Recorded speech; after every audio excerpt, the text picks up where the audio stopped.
Bienvenue à tous dans l'Expert, votre émission d'analyse NBA. J'espère que vous avez la forme. On est en direct sur Twitch pour cette émission où on va analyser évidemment les matchs NBA du jour et notamment le choc entre Cleveland et Boston.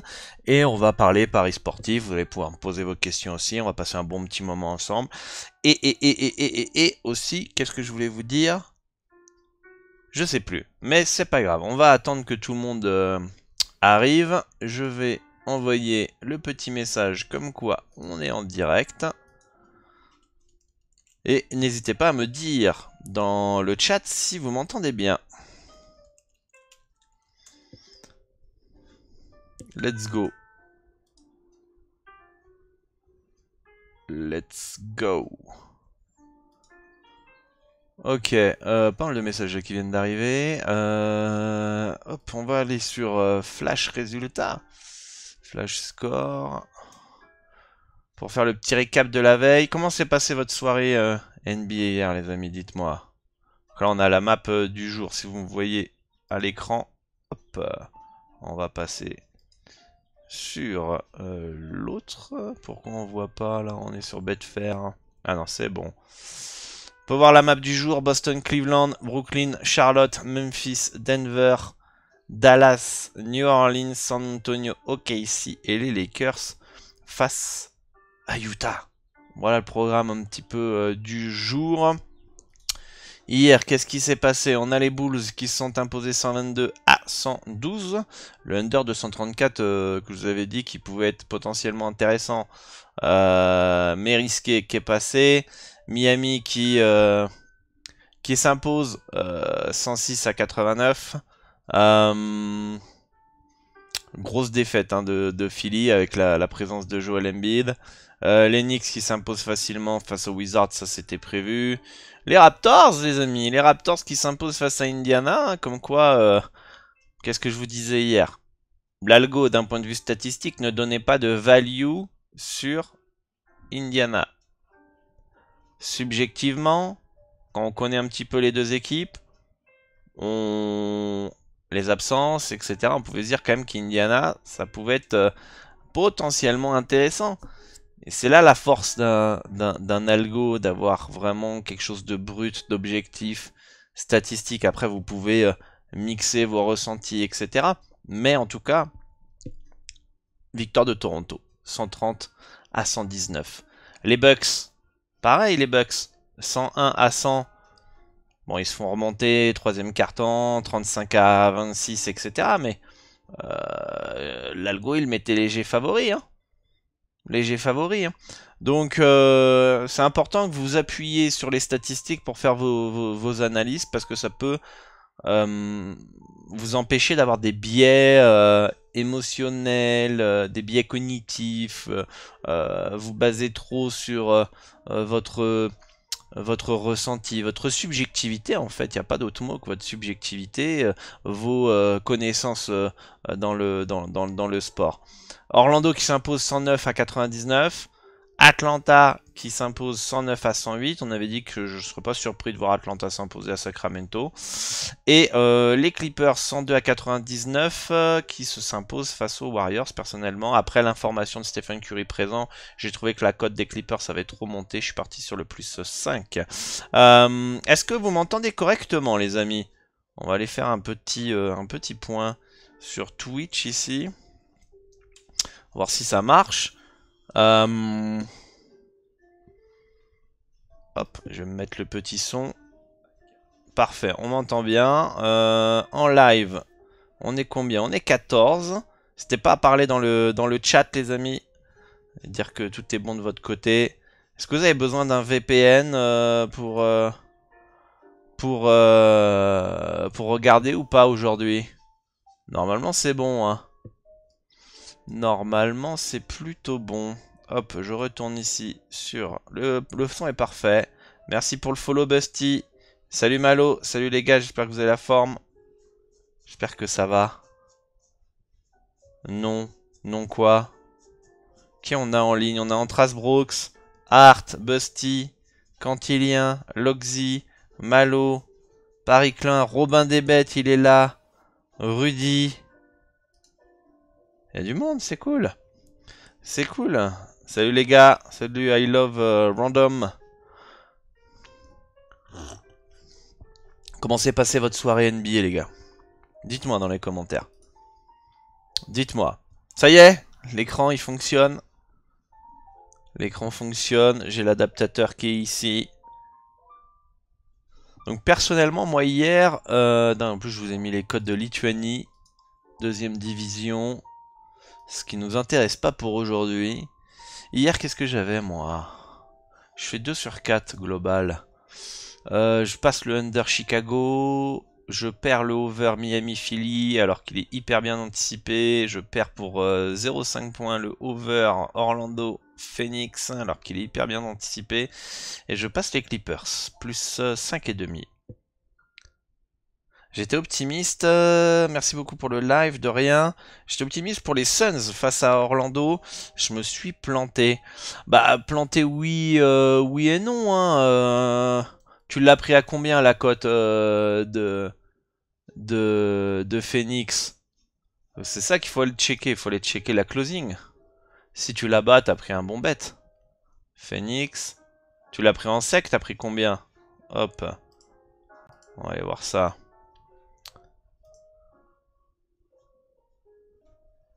Hop, handicap. Bon, handicap, après ça dépend. Tu vois, ça open à 1,98, ça close à 2,54.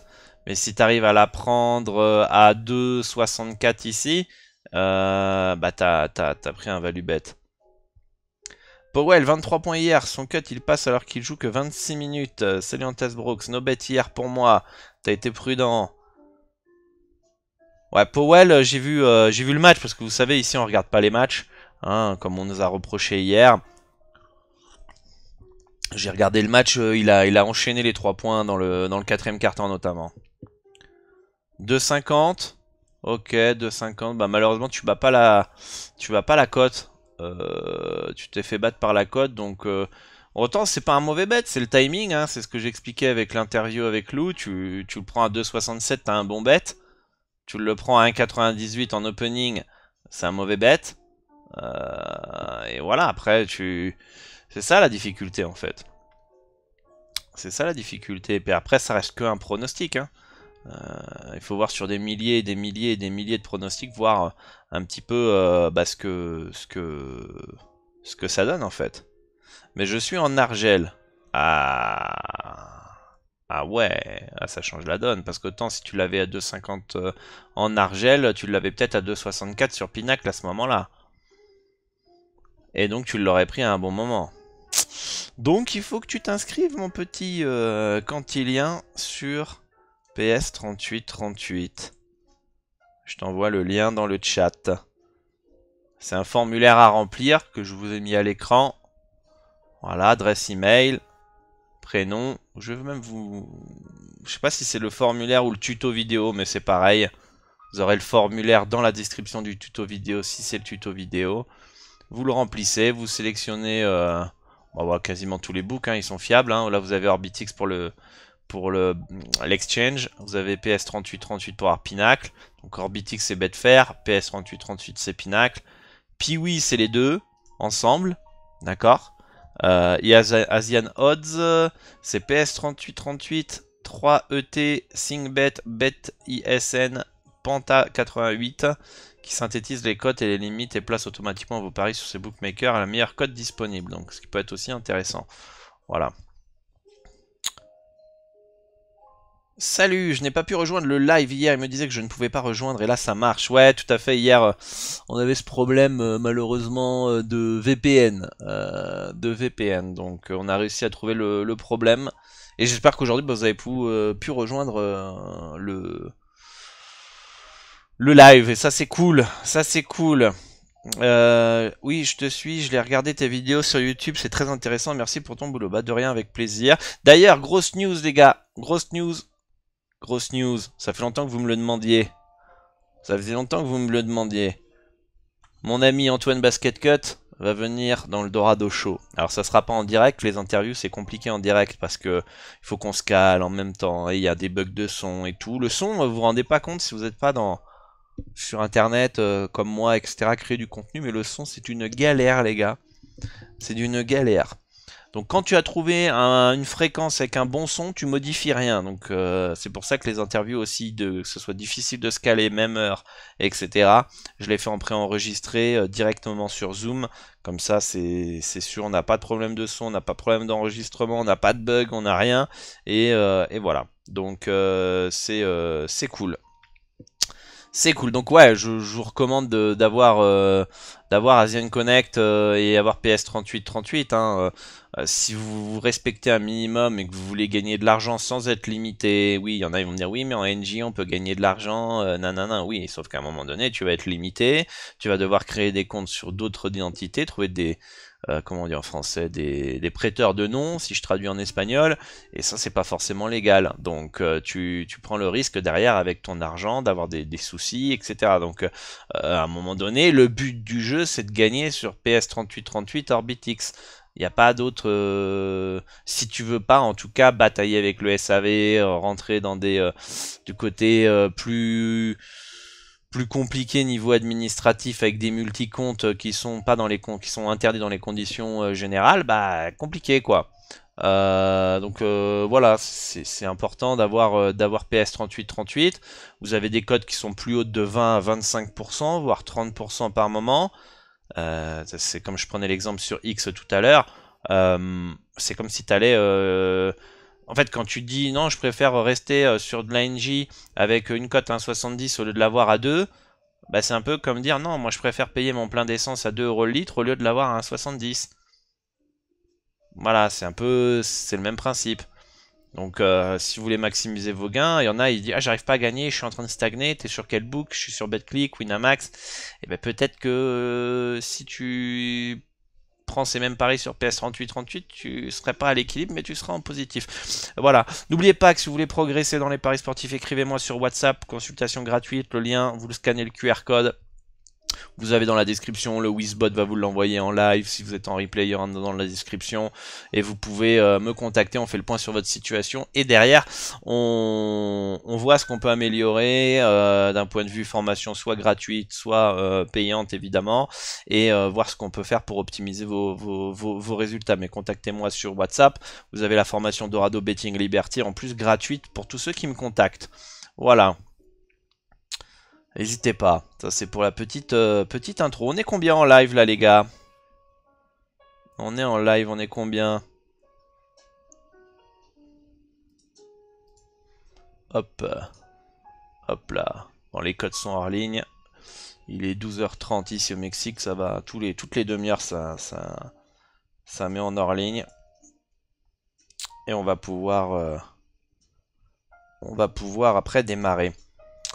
Et il y avait un Dorado Show que j'avais envie de faire sur le sujet suivant, l'utopie du suivi de tipster.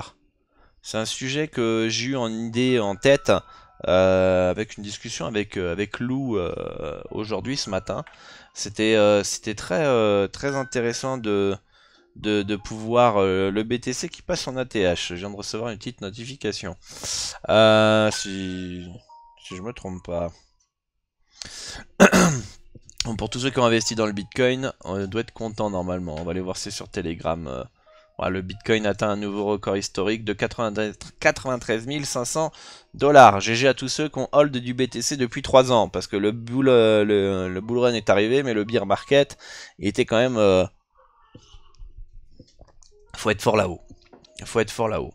On est tous là. Nickel. Et donc ouais, le sujet du Dorado Show que j'avais envie d'aborder, c'était un peu l'utopie du suivi de tipster. En fait, plus par rapport à l'attente qu'ont les parieurs du suivi de tipster. En fait, je ne vais pas rentrer dans les détails dans cette émission, mais les parieurs, ce qu'ils veulent, c'est un tipster qui envoie pas beaucoup de pronostics, des pronostics avec un roi pourcentage assez élevé, mais on l'a vu avec des simulations de variance que même avec un 10% de roi, tu peux être en négatif après 100, 200, 300 pronostics ou à l'équilibre. D'accord? Donc si tu fais peu de pronostics et que tu as la variance qui va faire que tu vas soit à l'équilibre ou négatif pendant 300 pronostics, ça peut être plusieurs années.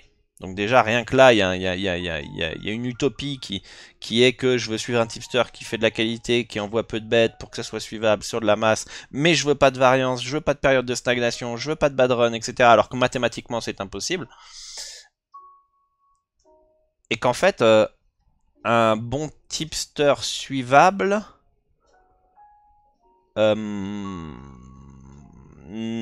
n'est pas forcément, entre guillemets, un parieur professionnel. Parce que c'est compliqué, en fait, de... Comment expliquer? De vivre des paris sportifs sans faire du volume, sauf si vous avez une bankroll monstrueuse. Parce que si vous avez une bankroll monstrueuse qui vous permet d'avoir 5 unités, vous permet de combler vos dépenses pendant l'année, etc. avec 5 U, il faut que vous ayez une bankroll assez importante, vous soyez sur des championnats de masse, donc oui, vous serez suivable, mais pour le commun des mortels, entre guillemets, qui n'ont pas cette bankroll qui vous permet de vivre, vous, des paris sportifs sur les championnats de masse, 5 unités, c'est de la merde. D'accord? Donc, et si vous faites du volume, parce que vous avez une bankroll plus faible, bah vous êtes insuivable. Et donc, pour le parieur lambda, vous êtes nul. Vous voyez ce que je veux dire? C'est là où j'avais envie d'aborder ce sujet-là dans l'utopie du suivi de tipster ou du tipsting. Je sais pas si Lou il est là pour appuyer certains points, en tout cas de ce qu'on a discuté ce matin. Mais j'ai trouvé le sujet très intéressant et très vrai. Je pense qu'en fait le gros souci c'est qu'il y a des parieurs qui veulent suivre des tipsters qui sont dans une utopie irréaliste des paris sportifs qui crée de la frustration chez eux, qui vont en plus ils vont saboter le tipster qui est compétent et qui est bon en le critiquant, l'exposant, l'insultant, etc. parce que bah, ça remplit pas les objectifs irréalistes que peut avoir le suiveur. Et derrière, ça va faire baisser les résultats du tipster. D'ailleurs, pour avoir été, comment dire, exposé publiquement notamment, je peux vous dire que la pression, elle n'est pas du tout la même. C'est pour ça que tous les parieurs qui ont un bilan certifié sur Bet2Invest ou Blogabet, même avec principalement du Pinacle, je pense que vous pouvez revoir les pourcentages, roi pourcentage à la hausse. Je pense que la pression du fait de pas vouloir passer pour un con, d'hésiter, tu perds en roi pourcentage et en CLV, je pense. Salut les gars, on est 17 ou plus en live, je sais qu'il y a un peu de retard. On va attendre qu'il y ait du monde pour pas répéter. De toute façon, le replay il sera sur YouTube. Hein. Tu conseilles de faire un bilan pronostic directement en format papier si c'est bien fait. Bah personnellement, format papier, bon on est en 2024 quoi. Enfin je veux dire, t'as Excel, t'as Bet Analytics, voilà t'as des outils mieux quand même qu'un papier quoi. Après, si t'as pas ces outils-là qui, qui sont gratuits, je pense que, le papier, non, faut oublier. Vaut mieux utiliser des logiciels. Si t'as pas trop d'ego, tu peux Bet Analytics pour toi ou Excel. Si tu veux qu'on t'observe, tu peux aller sur Blogabet ou Bet2Invest. Bah, avant de commencer au niveau des analyses NBA, en fait, Bet2Invest ou Blogabet, c'est très bien si tu veux te faire connaître, si comme tu dis, t'as un ego, tu veux montrer que t'arrives à gagner de l'argent, etc. Et que t'es inconnu au bataillon et que tu veux créer une place et être légitime dans ce milieu. Voilà. C'est un Bet2Invest, c'est intéressant pour ça, te faire de la place. Sauf qu'à un moment, ou te faire connaître et être reconnu comme un parieur compétent dans ce milieu où il y a beaucoup d'arnaques et beaucoup d'escrocs. Sauf que je pense qu'à un moment donné, ça atteint une limite, le bilan certifié, parce que plus tu vas être exposé, plus tu vas être sous pression, plus tu vas être critiqué, plus tu vas t'auto-saboter, plus ton roi pourcentage, comme je vous l'ai dit, va baisser à cause de ça. Et puis surtout, le cinquième point, c'est que ça sera jamais assez. Ce sera jamais suffisant, il faudra toujours plus, il y aura toujours quelque chose pour critiquer, ta CLV elle est pas assez bonne, tu gagnes pas ta CLV sur un championnat de masse, t'as un PMM qui est trop bas, et ça t'ajoute du stress, de la santé mentale qui est pas bonne pour toi, c'est pas ces mecs là qui t'auront foutu la pression, qui t'auront foutu stressé parce que c'est jamais assez, ou toi tu vas courir sur des finalement résultats très compliqués alors que les résultats que t'as ils sont déjà très bons par rapport à la majorité des parieurs. pour qu'ensuite, à cause du stress et tout ça, et ces connards, on va le dire, et bah derrière, tu tombes malade pour X ou Y raison, parce ça a été prouvé que le stress, ça te fait tomber malade, et ces mecs-là, ils vont pas être là pour te soutenir quand tu vas tomber malade à cause du stress que tu auras accumulé à cause de ça. Donc, c'est bien pour te faire une place, montrer voilà, j'arrive à prendre des value bets, j'ai une CLV positive, regarde, je suis compétent, j'arrive à gagner après plus de 1000 pronostics, et après, moi, c'est un conseil que je vous donne, c'est basta, hein, c'est bon, vous n'allez pas prouver jusqu'à 80 000 bets, jusqu'à vos 85 ans, ou de toute façon, ça sera jamais assez. Voilà. C'est... Faites-vous une petite place avec Bet2Invest pour prouver si vous voulez, pour vous, un petit challenge, ou un blog à bet, mais n'essayez pas de chercher la reconnaissance, ne cherchez pas à courir derrière quelque chose qui sera jamais suffisant en fait. Vous allez vous faire du mal. Ok, on est 19 les amis. Est-ce que vous êtes chaud pour cette map NBA les gars? Ouais, dites-moi dans le chat. Dites-moi dans le chat, petit café. Petit café sitôt. Donc, ce sera intéressant comme sujet, je pense, du Dorado Show. Vous me dites ce que vous en pensez. Est-ce que vous êtes chaud, les gars? Dites-moi dans le chat. Go, go, go. On est 19 minimum. On y va. On attend que ça, la map NBA. Voilà, c'est ça qu'on veut. Si vous êtes pas chaud, moi j'arrête. Hein, je mets fin au stream et puis on part. Hein. Voilà, le back is back, il est chaud. Allez. Un petit dernier là qui est chaud ou j'arrête le stream? Let's go, voilà, c'est ça qu'on veut. Allez, Cleveland, mes petits Cavaliers de Cleveland qui se déplacent à Boston. Et c'est, on va dire un peu c'est même pas un peu, c'est le choc de la soirée les gars. C'est 15-0, 15 victoires, 0 défaite pour Cleveland face aux champions à Boston. Je peux vous dire que ce match-là, il est attendu par tout le monde. Tout le monde se dit, c'est la fin de série pour Cleveland. Cleveland ne gagnera pas à Boston. C'est fini, etc., etc. Ce qui est fort probable. C'est quand même très fort probable que Cleveland, à un moment donné, ils vont forcément perdre. C'est un spot forcément pour jouer contre Cleveland. Après, d'un point de vue statistique, moi, j'ai un moins 5,5 pour Boston. Et ça peut surprendre les gens que Cleveland ne soit pas forcément favori en étant invaincu. Il y a plein de paramètres en fait à prendre en compte, notamment la fin de série potentielle, les potentielles absences, le fait que ça soit à Boston, que ce soit le champion en titre, un début de saison de Boston qui est quand même très bon. Je pense que tu ne peux pas mettre Cleveland favori à Boston, c'est impossible.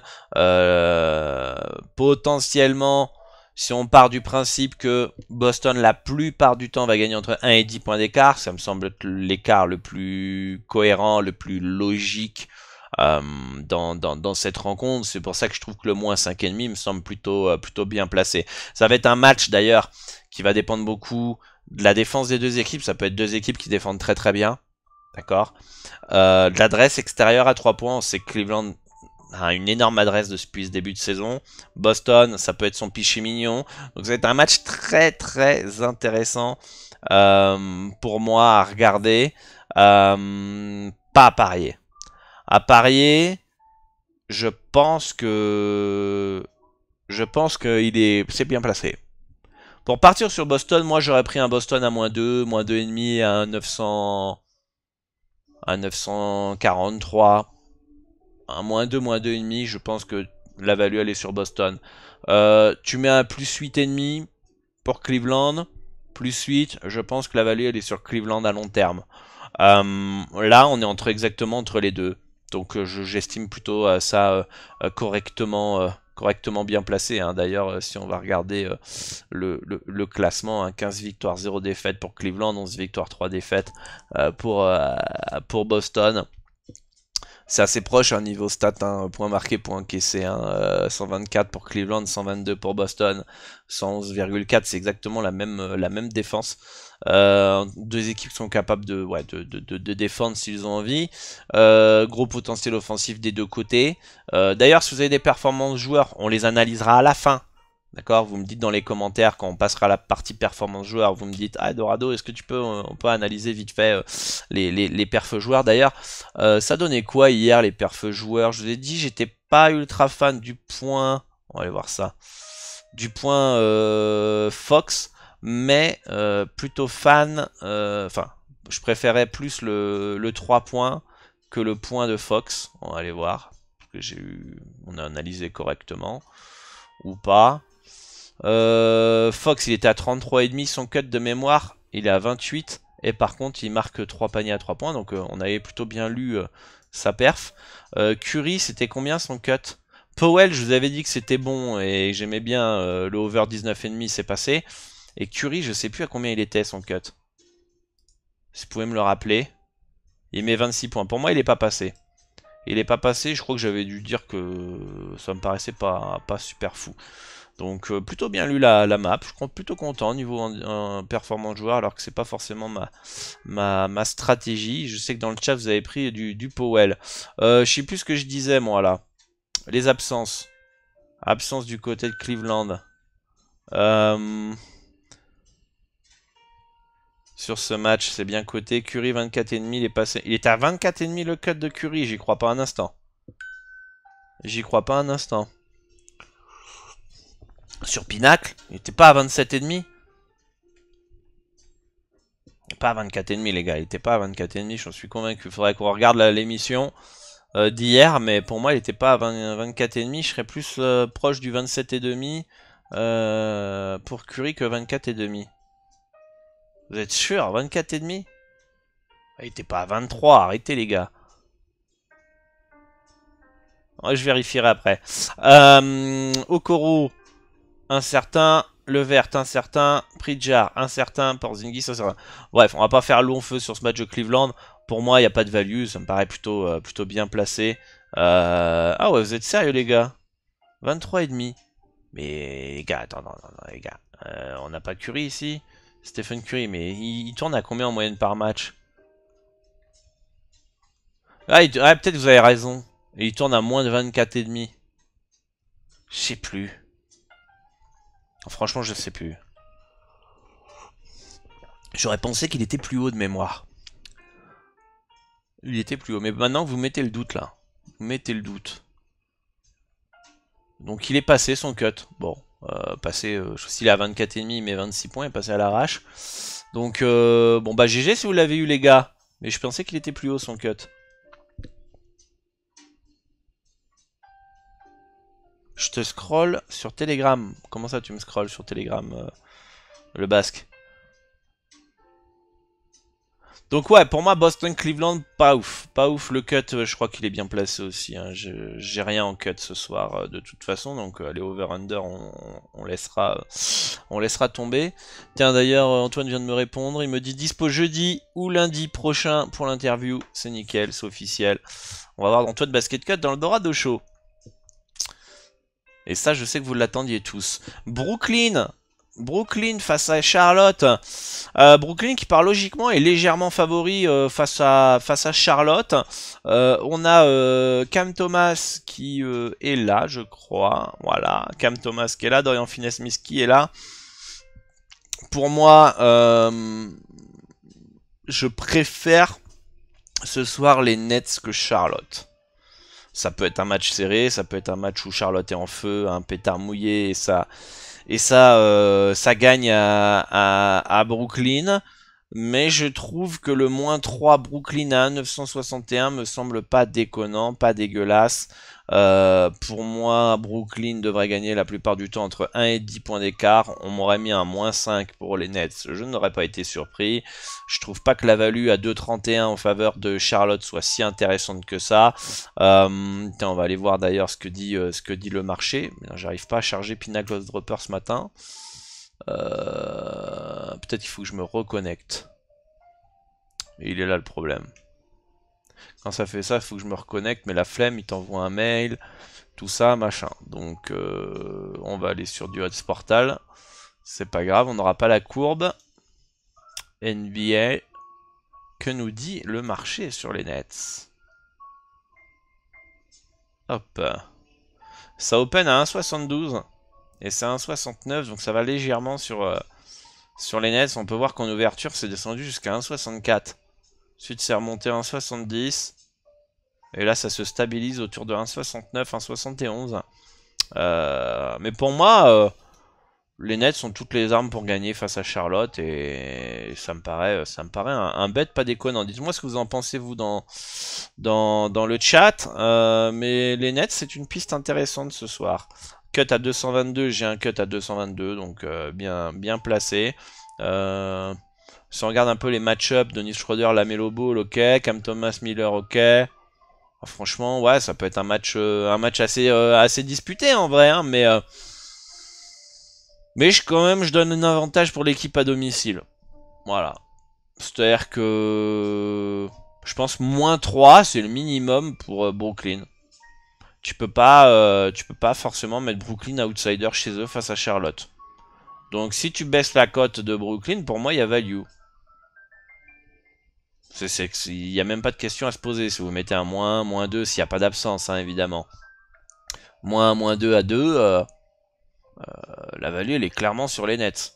Donc, pour moi, non, c'est un bet que prenable. C'est un bet que prenable. Vous en pensez quoi, vous, de ce match-là? Je vais mettre le chat.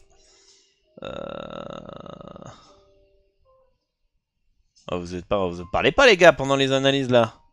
Vous écoutez, c'est bien. Vous écoutez, c'est bien. Tiens, là, où il y a les Nuggets. On va passer à ce match-là, du coup. Je prendrais Brooklyn en sec. Non, moi, j'irais chercher le -3. Gourmand potentiellement, hein, mais -3 à 1,961 ou le sec à 1,689, vous avez sur une mise de 100 euros, 25 euros de plus. Hein. Est-ce que vous prenez plus de risques? Est-ce que vous prenez énormément plus de risques à prendre un -3? Le -3, vous avez besoin... S'il y a les lancers francs à la fin, etc., si c'est un match serré, Brooklyn met les lancers francs, le -3, vous serez remboursé ou il va passer. Et puis si vous le passez pas et que le sec passe, vous avez déchaté sur le Brooklyn -3. Donc le 100 divisé par 1,961, bon là on prend pas en compte la marge, il vous faut un peu plus de 51% de réussite pour être rentable en flat betting si vous prenez le -3. Ok? Si vous prenez le sec, il vous faut 60% de réussite. Vous avez 10% d'écart, quasiment 10% d'écart de réussite à avoir entre le sec et le -3. Vous vous rendez compte la différence, les gars? Vous vous rendez compte? Tu te tires une balle dans le pied à prendre pour moi un 689. Hein. Parce que les fois où tu vas pas le passer, c'est soit victoire de Charlotte, mais dans ces cas-là, ton -3 il passe pas. Ok? Et si tu passes le sec et pas le -3, ça voudrait dire que Brooklyn aura gagné de 1 et 2 points. C'est-à-dire qu'il aura manqué de réussite sur celui-là. Sur le -3. Et ici, si vous prenez le -3, vous misez 100 euros. Vous avez 25 euros à peu près de même plus. Hein. On est à 96,1 moins 68,9. Vous avez 27,2 euros de bénéfice en plus sur une mise de 100 euros en prenant le -3 au lieu du sec. Il vous faut 51% de réussite pour être à l'équilibre ou rentable en prenant le -3 à long terme sur une mise de 100 euros contre plus de 60%, 60% de réussite. Moi, c'est mon avis, vous me dites ce que vous en pensez. C'est une connerie de prendre Brooklyn sec. Si vous partez sur Brooklyn, évidemment. À -2,5, et c'est là où vous faites déboîter l'oignon quand il y a un sur Winamax hein, et sur l'ANJ. Hein. Regarde la différence. La... Mais t'as la même cote. 1,70, t'as la même cote pour le sec là. Enfin, les gars, allez sur PS3838. Je vous le dis depuis des années. Vous vous faites violer. D'ailleurs, j'ai pas connecté l'iPad, merde. Je n'ai pas connecté l'iPad. Pour vous expliquer le principe du TRJ. Mais c'est pas grave. Écoutez les podcasts, regardez les Dorado Show sur Spotify. Je vais vous mettre le lien ici. Podcast. C'est ça ou Spotify que j'ai mis? Voilà. Écoutez les podcasts. Vous allez comprendre. Je l'ai abordé plein de fois. La marge du bookmaker, ANJ, Pinacle, etc. Et là, comment tu veux gagner de l'argent avec un -2,5 à un 70? C'est une cote qui doit valoir Du 2 normalement sans marge. Vous vous rendez même pas compte, je pense. Mais écoutez les podcasts, faites mûrir ça dans votre tête, comprenez bien l'aspect mathématique, et vous allez voir, quand vous allez prendre conscience de ça, mais c'est du vol, c'est clairement du vol. Le sec est à 1,66, 0,04 d'écart pour 3 points, ce n'est pas beaucoup. Ça dépend du book, ton analyse. Bah, il y a plus que 0,04 là. Je l'ai fait, il y a 0,27. Il y a 0,27 d'écart, il y a plus que 0,04 quand il y a. Salut Dorado, en comparant les books français Pinac est bien au-dessus, avec le handicap bien sûr, mais en sec, les cotes sont quasi équivalentes. Est-ce que jouer en sec sur Pinac est vraiment intéressant? Bah là on peut voir que non, le sec n'est pas pareil sur Pinac. Si le moins 2,5 il est à 1,70 sur Brooklyn, et que sur Pinac tu l'as à 1,69 si on arrondit en sec, tu peux pas avoir le sec au même niveau que Pinac pour Brooklyn. Tu vois, après, tu peux avoir la même cote si tu prends avec la prolongation sans prendre la prolongation incluse en regular time. Donc oui, si tu prends en regular time, si tu veux partir sur le sec, tu peux prendre en regular time sur Winamax ou sur BetClick ou peu importe quel book. Mais si à prolongation, t'es Ken. Et de deux, en fait, il n'y a même pas de question à se poser. Si tu pars sur Brooklyn ce soir, il faut prendre le moins 3 à 961 sur Pinac, point. Et il n'y a même pas à partir sur le sec, en fait. Je viens de vous expliquer par A plus B que, terme de pourcentage de réussite, il valait mieux prendre le moins 3 en ratio gain-risque que le sec, en fait.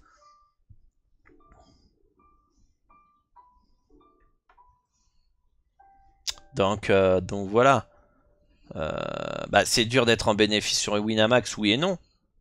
Si tu fais du value betting, comme j'enseigne à mes élèves sur la Dorado Elite Club, il y a des outils que je partage, tu vas les ruiner. Pourquoi? Parce que tu prends des value bets. À partir du moment où tu te fais déboîter par la cote, comme je vous l'ai dit, tu prends un moins 3 à 961, tu as un moins 2,5 à 1,70, mais tu peux pas gagner. C'est impossible.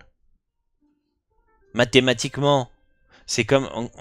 Je vais reprendre très rapidement l'effet du pile ou face. Pile ou face, vous savez, il y a 50% de réussite que ça tombe sur pile ou sur face. D'accord? Donc normalement, c'est une cote à 2. Ok? Les bookmakers sur un événement à 50% de réussite, comme c'est le cas, enfin 50% de probabilité, comme c'est le cas sur les handicaps, sont là pour rééquilibrer à 50-50 les handicaps. Hein. C'est pas pour les chiens, c'est pour équilibrer les matchs. C'est 50% de réussite, ça devrait être cote à 2 et 2.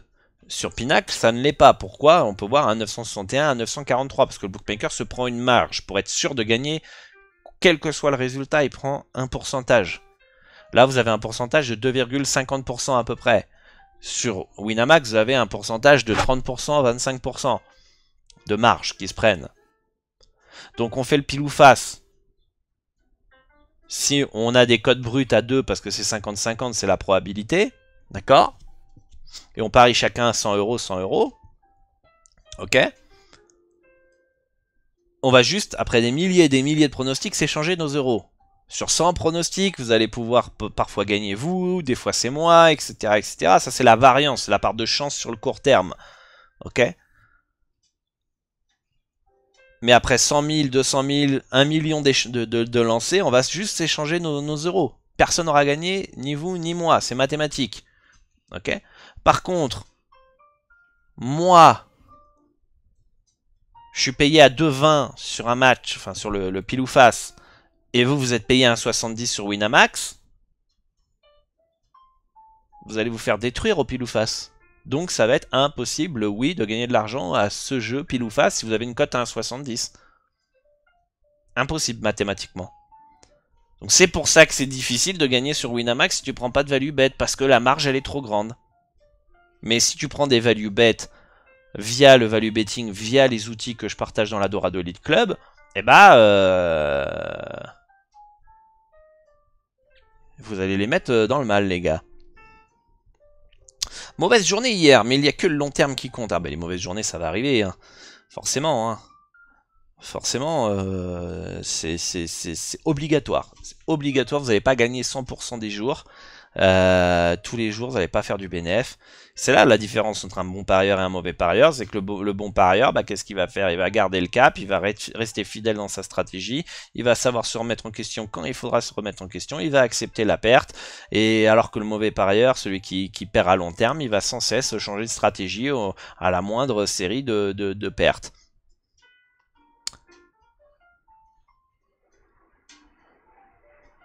Je pense que je vais ouvrir un compte sur Pinacle avec ton lien, tu m'as convaincu. Mais oui, fais-le, fais-le, fais-le, tu vas voir, les cotes sont largement plus hautes et ça sera en théorie plus facile de gagner. Mais attention, le niveau est plus relevé. Puisque c'est ça le bookmaker qui ne limite pas les parieurs gagnants. Donc tu as tous les parieurs qui gagnent de l'argent qui sont limités sur tous les autres bookmakers qui viennent sur Pinacle parier.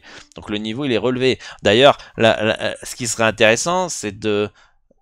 si vous avez des potes qui sont fiches ou des gens que vous connaissez, c'est des fiches en betting, ils sont nuls, dites-leur d'aller sur Pinacle, vous essayez... Comme ça va baisser le niveau moyen. Vous voyez ce que je veux dire? Mais ça serait plus dans notre intérêt que tous les fiches, au lieu de parier sur Bet365, ils parient sur Pinacle, quoi. Ça serait cool. Avec prolongation, il n'y a bien que 0,04 sur Wina. Ma question était vraiment ta réponse sur... C'est pour ça. Ok, 0,04 sur... Bah, faut calculer le ratio gain-risque. Si tu estimes que la prolongation, prendre le risque d'une prolongation vaut le coup, bah let's go. Si ça vaut pas le coup, le fais pas. Voilà. C'est pas forcément le book français qui se prend une marge plus élevée, c'est aussi l'État qui taxe trop les paris. Bah tout à fait, c'est ça. C'est parce qu'il y a l'État qui taxe que les bookmakers sont obligés de prendre une plus grosse marge. Donc en fait, tout est fait pour que vous perdiez de l'argent en fait. En fait tout le mécanisme est hyper hypocrite, est réellement hypocrite. Bref. Donc moi j'irai plus sur du Brooklyn ce soir. Voilà. Niveau cut, j'ai dit que j'avais rien. Passons à Memphis face à Denver. Memphis qui part favori. D'ailleurs la cote elle a bougé. Hein. Memphis ils étaient à -4 tout à l'heure, ils sont à -6. Et ça à mon avis ça veut vouloir dire du... On va aller voir sur mon autre écran. Hop. Ça doit vouloir dire du Jokic pas là. Hein. Moi je vous le dis. Hein. Alors Wembanyama il est pas là. Jokic il est pas là. Voilà. Ça bouge pas par hasard. Hein. Vassell, il est questionable contre le Thunder. Ok, donc à mon avis, ça a dû bouger. Ok, ici aussi, au niveau de la cote. On a du Luka Doncic présent à The Shutterround. Ok. Ok, donc on a eu des infos qui sont tombées là sur les 10 dernières minutes. On a bien fait d'attendre hein, finalement pour analyser correctement les matchs. Donc Jokic pas là. Les Grizzlies largement favoris, enfin largement, on va dire nettement favoris, alors que il y a de l'absence hein, du côté des Grizzlies. Hein, attention, hein, Ja Morant, JJ Jackson, Ede, Marcus Smart qui est Game Time Decision. Ces Nuggets là, qu'est-ce qu'ils sont mauvais sans Jokic? Qu'est-ce qu'ils sont mauvais? Je sais pas comment lire cette rencontre. Ça m'emmerde de partir sur un -6 sur Memphis, je vous le dis clairement. Alors là, ça me fait chier. J'ai pas envie de partir dessus sur le -6. J'ai pas envie de partir sur Denver +6, je vous le dis aussi. Franchement, ce match-là, j'ai même pas envie de le jouer. Hein. Parce que Memphis, j'arrive pas à les lire en fait. Je sais pas ce que ça vaut en fait. Ça fait pas un mauvais début de saison, ça en fait pas un bon. Ils sont à +7 en différentiel. Le début de saison, il est vraiment sans Ja Morant qui a loupé quand même déjà quelques matchs. Il est pas dégueulasse. Hein. Et Denver qui fait un début de saison plutôt mauvais, qui joue en plus sans Jokic, ils sont à 7-5. Mais dans le visu, c'est pas beau. Donc non, franchement, je sais pas sur quel pied danser sur ce match-là. Statistiquement, ça donnerait value potentiellement sur Denver légère, selon mon algo. C'est vrai que je partirais plus sur un Denver plus 6 à long terme, mais ouais, Jokic il est trop important. C'est là qu'on se rend compte que c'est le MVP, il n'y a pas de débat, il est trop valuable pour les Nuggets. Alors moi, franchement, je serais vous, moi, sans regret, je laisse de côté ce match-là. Mais sans regret. Mais alors là, mais, les gars, mais qu'est-ce que je suis content de pas parier ce match-là. Qu'est-ce que je suis content. C'est là où vous êtes maître de vos décisions. C'est ça l'avantage, je trouve, d'investir dans les paris sportifs par rapport à investir en bourse, investir en crypto-monnaie. Quand tu investis en bourse, en crypto-monnaie, tu es dépendant, en fait. C'est-à-dire que tu vas t'acheter ton Bitcoin, par exemple. Tu vas être dépendant du marché, de la conjoncture économique, etc., etc. Et une fois qu'il est acheté, bah, c'est soit tu acceptes de vendre à perte, soit t'attends. Là, on a la possibilité de maîtriser notre argent. Là, je peux dire non, je ne prends pas. Vous voyez ce que je veux dire? Je maîtrise mes finances. Ce match-là ne m'intéresse pas, je n'en veux pas, je ne le prends pas. Et point. D'accord? Donc, personnellement, beau petit no bet sur ce match de merde. Le cut est bien placé. Dallas face aux Pélicans, les gars. Dallas qui part favori face aux Pels. Luka Doncic qui a fait l'échauffement ce matin, le shot around. Attention à la prononciation, n'oublie pas. Qui part logiquement favori cette équipe des Pels. Des Pels qui a beaucoup, beaucoup d'absence. Hein. Zion, Dejounte Murray, McCollum, Jones, Hawkins, Alvarado. Enfin, là, on a quand même une belle ossature de l'équipe qui est pas là. Du coup, bah forcément, hein, le moins 13, il est à domicile, logique du côté des Mavericks. Les books, ils estiment qu'ils vont gagner entre 5 et 20 points d'écart, les Mavs. Bah, bien placé quand même, hein. Vous pensez qu'ils vont gagner de combien les Mavs 5-20 points?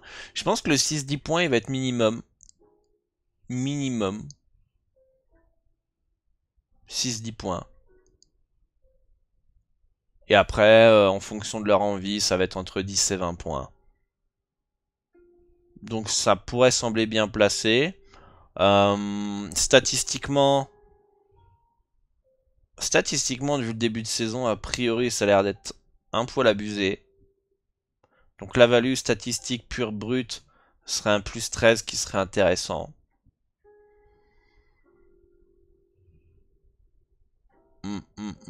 Et le cut, bien placé, pas de value. La question, c'est sur l'handicap. L'handicap. Dallas peut leur mettre une fessée. Hein. Dallas peut leur mettre une fessée sans aucun problème. Beaucoup plus de talent, plus complet, plus fort à domicile. Il n'y a pas de souci par rapport à ça. Mais je suis assez surpris que mon algo mette pas un moins 13. Pourtant, les Pelicans, ça joue sans Zion depuis longtemps. Donc, en fait, les absences du côté des Pels. Les absences du côté des Pels sont pas si significatives que ça par rapport aux statistiques brutes, parce qu'ils ont quasiment loupé depuis le début de la saison. Enfin, Zion, il a quasiment pas joué. McCollum, il a quasiment pas joué. Dejounte Murray, il a quasiment pas joué. Donc, j'ai pas l'impression que ça porte vraiment préjudice d'un point de vue statistique brut. Peut-être un poil, mais pas autant que si Doncic n'était pas là du côté des Mavericks. Après, j'ai aucune confiance aux Pélicans, moi. Aucune. Porté par Ingram, c'est bon, non merci. Non merci. Jusqu'à combien, en fait, on pourrait se dire, ah, les Pélicans, c'est sûr, c'est valu à temps. Moi, je pense à plus 17, plus 18. Faut pas déconner. Limite, un plus 17, plus 18, je me dirais, ouais, Ingram, il est pas là. Donc je pense que, mais comme il est là, bah ça peut pas monter jusqu'à plus 17, plus 18. Non, moi je dirais soit value sur Pélican, soit bien placé. Qu'est-ce que vous en dites dans le chat? Le chat, vous êtes là pour ça, même dans les commentaires, pour ceux qui sont en replay, vous mettez dans les commentaires. Vous savez, j'analyse en temps réel avec vous les différentes rencontres.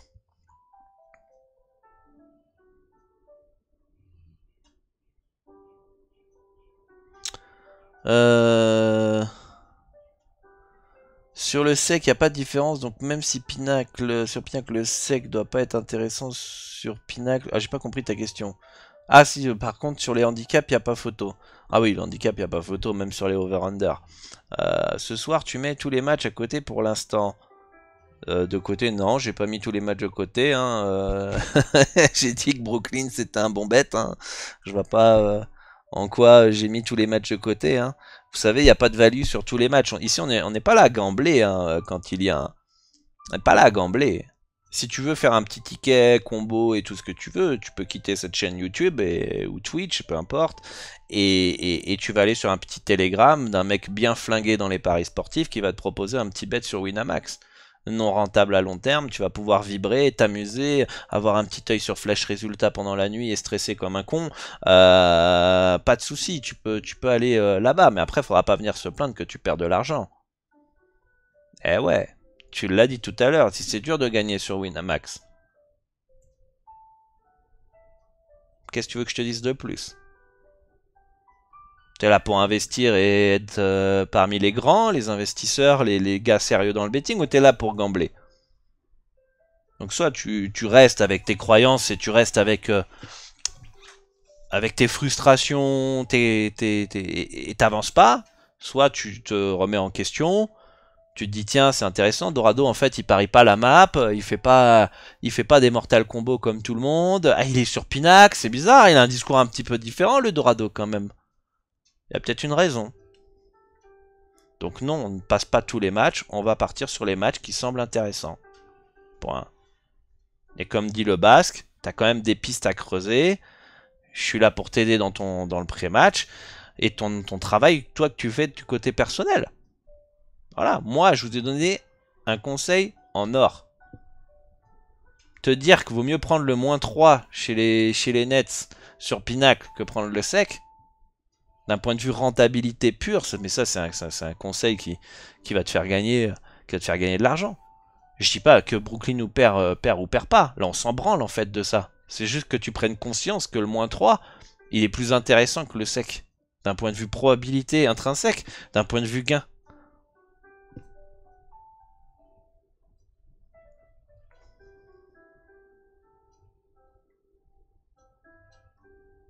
Le pire, c'est que... Qu'est-ce que nous dit Benjik? Le pire, c'est que pour ceux qui sont encore sur les softbooks, il n'y a même pas besoin de chercher des paris. Un outil comme Pod ou d'autres te permettent de ne même pas réfléchir jusqu'à être bloqué. Mais Benjix, c'est ça en fait la tristesse de ce milieu des paris sportifs. Tu donnes des stratégies rentables, des outils rentables, des conseils qui valent de l'or, qui leur permettent de gagner de l'argent, de se faire un complément de salaire minimum. Il y en a qui gagnent grâce à ces outils 5 à 10 000 euros par mois, jusqu'à être limité comme tu dis. Avec des outils comme Pinnacle Dropper que je vous montre dans cette émission, à voir si ça s'est chargé ou pas. Mais à mon avis, non, ça veut pas. Ou alors je vais le faire comme ça, directement. Ça vous avez. Enfin, les gars, formez-vous. Vous avez tout sur un plateau. Mais faut bosser un minimum par contre. Mais comme dit Benjik, il n'y a même pas besoin de réfléchir. Même pas besoin de réfléchir. Mais les mecs, entre guillemets, ils ont tout sur un plateau, ils arrivent même pas à faire quelque chose de basique. C'est-à-dire qu'il y a des gens qui arrivent même pas à suivre les grosses codes boostées sur Winamax. Il faut toutes les prendre, celles à 10 euros. Hein. Mathématiquement, elles te font gagner de l'argent à long terme. Les mecs n'arrivent pas à faire ça. C'est trop dur. Faites qu'est-ce que vous voulez dans les paris sportifs, les gars. Vous voulez gagner, vous voulez investir. C'est quoi votre objectif en fait? Il n'y a pas de mal à dire moi je veux le faire pour le fun, je veux m'amuser, je veux vibrer. Ok, mais viens pas te plaindre que tu gagnes pas d'argent à long terme ou que t'as perdu, etc. Ok, t'as pris ta décision. Ta décision, c'est que t'as envie de vibrer, de t'amuser devant un match, etc. De prendre le jackpot potentiel, de rêver, etc. Mais si à un moment, bah, tu contrôles pas tes émotions et que t'as envie de te refaire ou t'as envie de gagner, t'as misé 100 euros, faut assumer ses responsabilités en fait à un moment donné. Tu peux pas être là, je veux pour le fun, je veux vibrer, je veux pas faire les efforts, mais derrière je veux, je veux win quand même un complément de revenu. Ça se saurait en fait, je pense aujourd'hui. Enfin bref.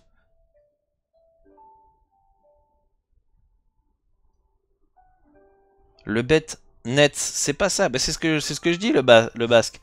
Le bet net, on s'en fout en fait. C'est comprendre l'importance de parier sur le moins 3 par rapport à un 68, enfin un 69, d'un point de vue, d'un aspect mathématique. D'un point de vue aspect mathématique. C'est comprendre ça.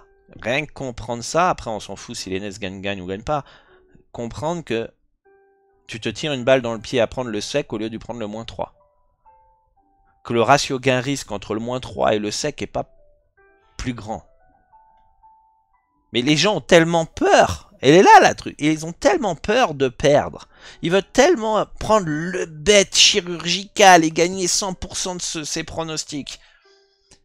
Qu'ils ont peur de tomber entre le 1 et le 2 points. Et donc perdre pour un point ou un panier, on va dire, le bet des Nets. Ils seraient trop frustrés. Mais tu fais un one shot là. Tu fais un one shot alors que c'est du long terme. On parle de rentabilité long terme. T'as pas compris le moins 3? Qu'est-ce que t'as pas compris? Oh, on se met bien. La probabilité... En fait, il faut comprendre l'aspect probabilité des cotes. Une cote, c'est pas là pour faire joujou, oli, salut, machin. Une cote égale une probabilité. Donc quand vous faites vos combinés de merde, avec une cote à 1 million, vous avez aucune chance de le passer quasiment. Vous faites 100 divisé par la cote, c'est le calcul facile, et on prend pas en compte la marge du bookmaker. Ça vous met la probabilité que vous avez de passer votre pronostic. Ou la probabilité de l'événement. Et si tu comprends pas l'aspect cotation, la probabilité cote, tu vas pas pouvoir gagner de l'argent parce que tu vas pas comprendre l'aspect probabilité plus value bet, qui est la seule stratégie pour gagner de l'argent dans les paris sportifs. Donc, faut comprendre. Je vais refaire le calcul. Il est où mon câble de l'iPad? Ça va peut-être plus facile en visualisant. Putain, je trouve plus. Où est-ce qu'il est? Je crois qu'il est là. Attention, est-ce que ça va déconnecter tout ça? C'est important, faut... On va prendre le temps de... Putain, c'est pas ce câble-là. Je ne le trouve pas. Où est-il? Il est là. Hop. Je vais vous le brancher. Hop. Hop. On va expliquer ça. On va déconnecter le câble du chargeur. Hop. Et on va aller vous expliquer tout ça d'un point de vue mathématique. Faut bien comprendre ça si vous voulez gagner de l'argent dans les paris sportifs, les gars. Si vous comprenez pas ça, ça va être très impossible de gagner. Ok. Let's go. On est là. Comment déjà on calcule la probabilité d'un événement?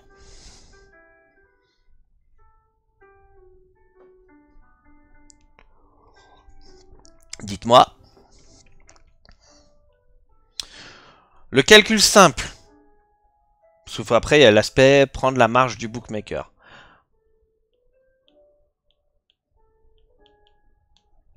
Sans diviser par la cote. On va même mettre je vais même le mettre en plus grand. Parce que sinon vous n'allez pas bien voir. Vous me dites si vous voyez bien. J'ai l'impression que c'est encore écrit, c'est en tout petit. Ok.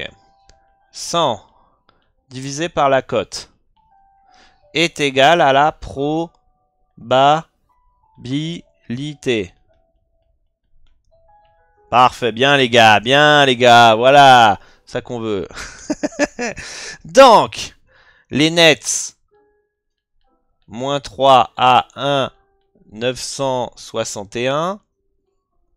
Et nets sec à 1, 689. Ça fait combien de probabilités, les gars? Calculez-moi les deux. 100 divisé par 1, 961.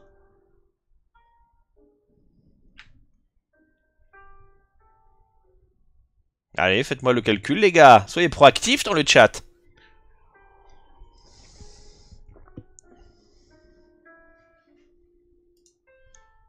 Bon, je vais le faire, les gars, si vous voulez pas le faire. Allez, 100 divisé par 1,961. Ça nous fait ici du 50,99% de proba. 100 divisé par 1,689 égale 59,20% de proba. Ok. Le risque que tu tombes sur un... Faut savoir aussi, faut connaître le basket. Au basket, imaginons qu'il y a 180... Non, n'importe quoi. 100... Hop. 102 à 103 et il reste quelques secondes. Il y a la balle pour les Nets. Charlotte va faire faute. Et il va y avoir 2 LF. Ok. Ensuite, Charlotte va essayer de tenter un 3 points s'il marque les deux. Voilà. Donc, même en cas de match serré, le moins 3, en fait, il a sa chance d'être remboursé ou passé. Ok. Est-ce que ce risque potentiel que vous prenez vaut les 9% d'écart environ? Si vous misez 100 €, vous allez gagner 96,1 € de bénéfice sur le moins 3. Et vous allez gagner ici 68,9 € de bénéf. Si vous prenez le sec. Parce que peut-être que les 9% ça vous parle pas. Peut-être en euros ça va vous parler. Vous avez une différence de 27,10 € de bénéf. Pour un risque qui peut-être n'en vaut pas la... Comment dire? Enfin, safeisé sur le sec vaut peut-être pas le coup pour 27 € d'écart sur une mise de 100 €. Est-ce que vous captez ce que je veux dire avant de continuer? Dites-moi.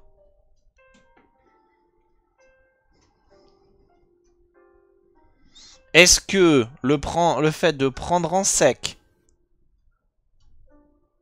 qui safeise, qui sécurise la potentielle victoire de 1 à 2 points des Nets qui vous ferait perdre celui-ci,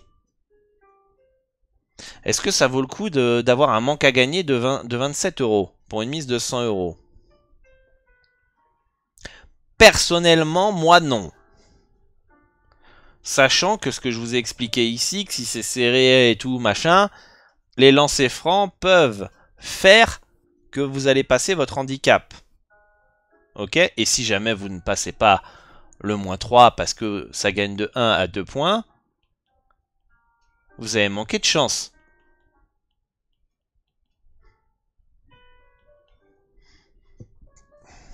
Ok? Si vous avez une mise fixe de 100 €,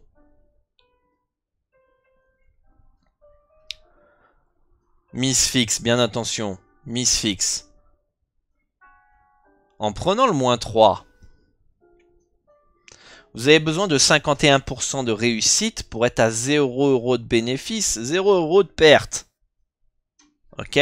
51% de réussite sur une cote à 1,961 pour ne pas perdre ni gagner d'argent. À long terme. C'est-à-dire que sur 1000 pronostics, il vous faut en gros 509, 510 pronostics gagnés pour ne pas gagner d'argent ou pas en perdre sur le moins 3. Pour ce même pronostic en dessous sur le sec, il vous faut presque 60% de réussite. En passer, quasiment, si je me trompe pas, 100 de plus pour être à 0. Pour un risque, est-ce qu'il en vaut la chandelle? Encore une fois. Oui, ça vaut pour moi le coup de partir sur le moins 3 au lieu du sec. Est-ce que vous avez compris ça? Est-ce que vous avez compris cet aspect mathématique de probabilité?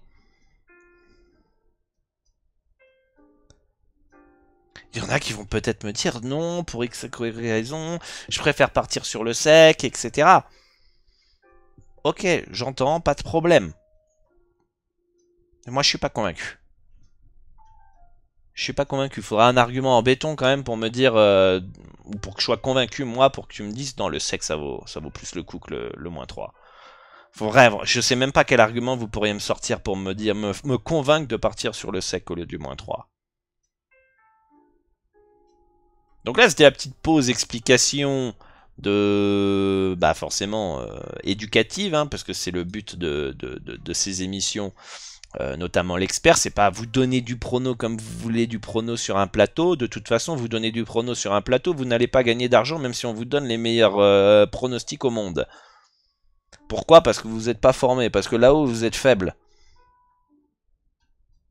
Donc je peux vous donner les meilleurs pronostics à 10% de droit théorique à long terme que tout investisseur rêverait d'avoir. Ceux qui suivent le Dorado Show, vous savez que sur 300 pronostics, même avec 10% de droit théorique, on peut ne pas gagner d'argent.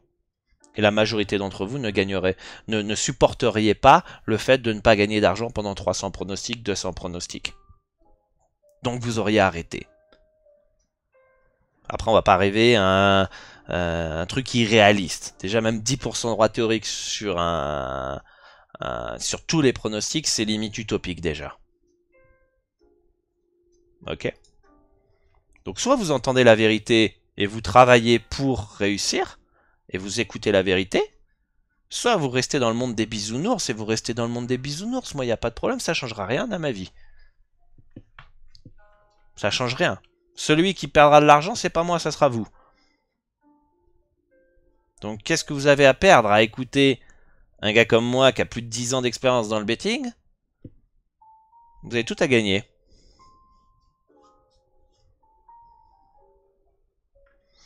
Donc voilà. Voilà. Donc, petit aparté, on a réexpliqué pour ceux qui n'avaient pas compris Brooklyn. Donc excusez-moi pour tous ceux qui ont compris dès le premier abord pourquoi Brooklyn -3 c'était mieux. Et pourquoi c'est mieux de parier sur Pinacle que sur Winamax.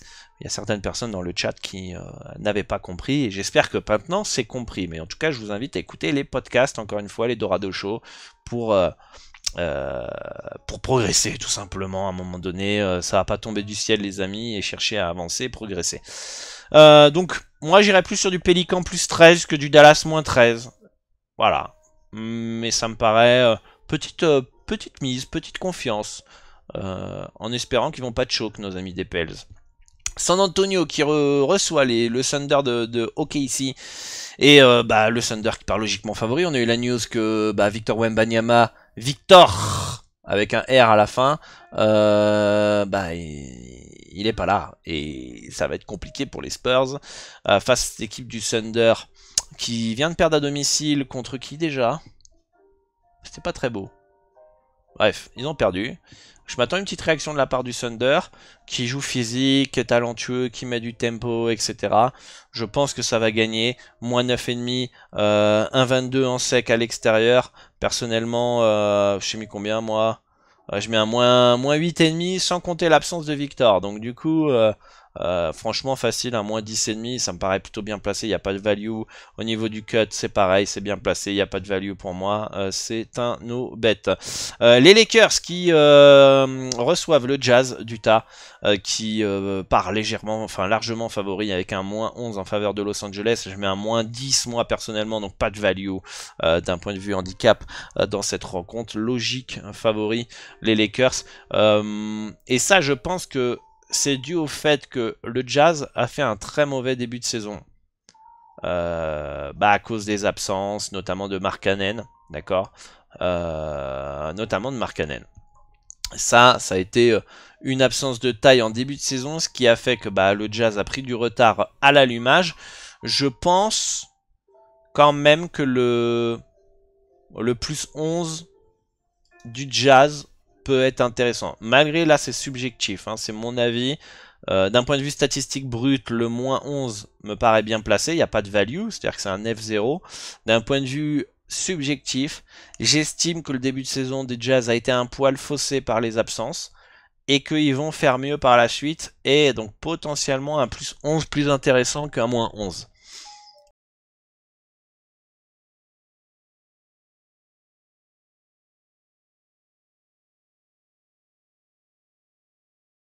L'année dernière, on a vu que l'année dernière ils étaient capables de faire de bien meilleures choses de ce qu'ils ont montré là aujourd'hui depuis le début de la saison. Si on retrouve le Jazz de la saison dernière, je pense que le plus 11 il est intéressant. Voilà. Et puis le cut me paraît très bien placé, c'est un 236,5, j'ai un 235,5. Pas de value par rapport à ça. Voilou. Donc, petit résumé de la map les amis. Plus 11 Utah subjectif. Petite mise, petite value sur les Pélicans, plus 13. Et puis bah le fameux Nets moins 3 à 961 qui me semble le meilleur choix de la soirée. Et puis après voilà, profitons du choc Boston-Cleveland. On espère que ce soit un beau match. Des fois on attend des gros matchs en NBA et puis on se tape un putain de blowout à la con. Ça fait un peu chier. Voilà un peu pour la map. Pour la map NBA. Qu'est-ce que vous en pensez, vous? Après tout ce que j'ai dit, qu'est-ce qui vous semble, ce qui ressort pour vous, les meilleurs choix potentiels par rapport à vos analyses, votre stratégie aussi. N'hésitez pas hein, à me faire un petit retour. Alors, je vais remonter un peu le chat, là, il y a eu des échanges. Le back is back, il va s'énerver, le back is back. Sois patient un minimum.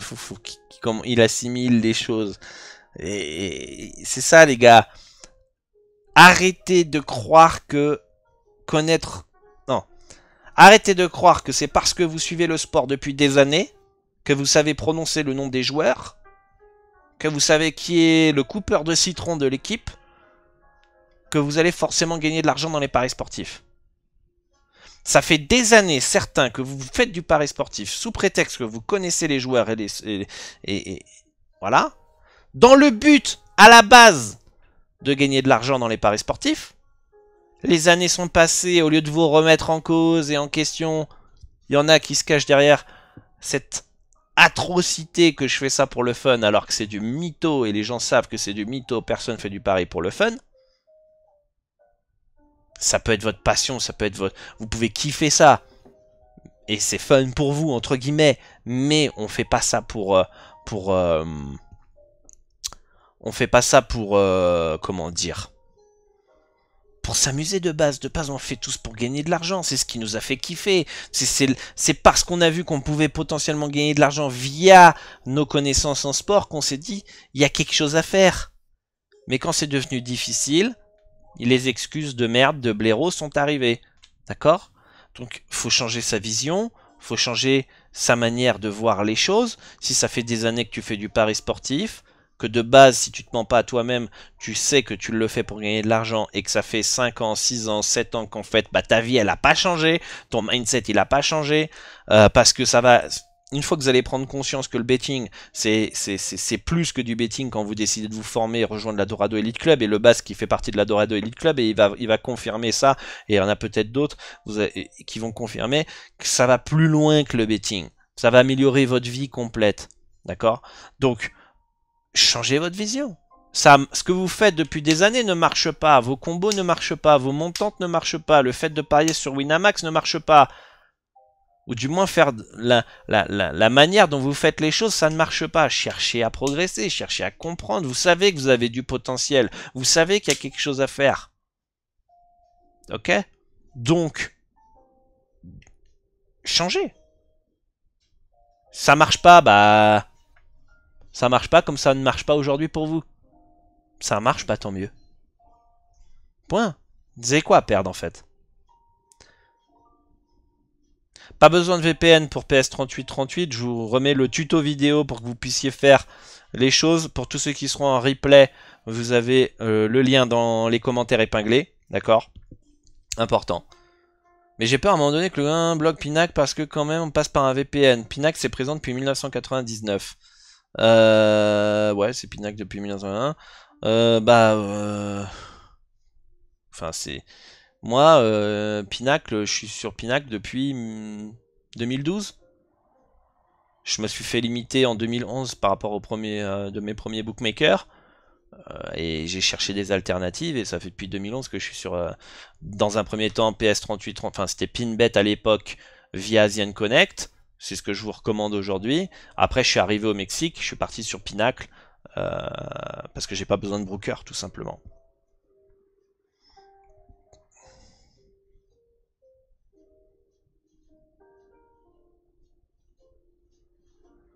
Le seul truc qu'ils font, c'est les parieurs et augmenter les taxes. Tout à fait. En fait, c'est bon, bref. Je ne vais pas rentrer dans ce sujet-là. Ceux qui sont dans le club privé, vous savez ce que j'en pense. 2,80 Cleveland qui a tout gagné depuis le début de saison. Il me semble qu'il y a valu. Peut-être je me trompe. T'as peut-être raison. T'as peut-être raison.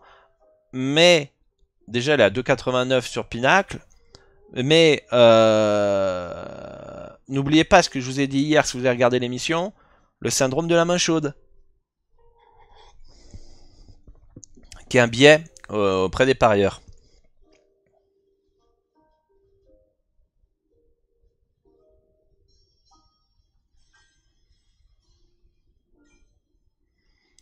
Étant donné qu'il y a toujours des failles, c'est pas interdit hein, de parier sur les bookmakers hors ANJ. Hein, ça a été répondu par Maître Escande, un avocat spécialisé dans les paris sportifs. Encore une fois, si vous me contactez sur WhatsApp, vous avez accès à la Dorado Betting Liberty. Apprenez, renseignez-vous, regardez ce que je fais, prenez le temps, arrêtez d'être dans cette société qui veut aller tout vite, tout vite, tout vite, tout vite, tout de suite. Prenez le temps, vous allez voir, vous tomberez sur cette vidéo où il explique que c'est pas interdit et pas illégal de parier sur Pinacle via Asian Connect. Voilà. Si vous avez besoin d'un avocat spécialisé, bah, il a répondu à cette question. Voilà. Hello, est-ce que tu pourrais nous dire ton historique de paris et ton roi moyen? Alors moi j'ai un historique de paris de plus de 10 000 pronostics et j'ai un roi autour de 2,12% de retour sur investissement, 100% Pinacle. Ça c'est pour mes pronostics à personnel. Voilà.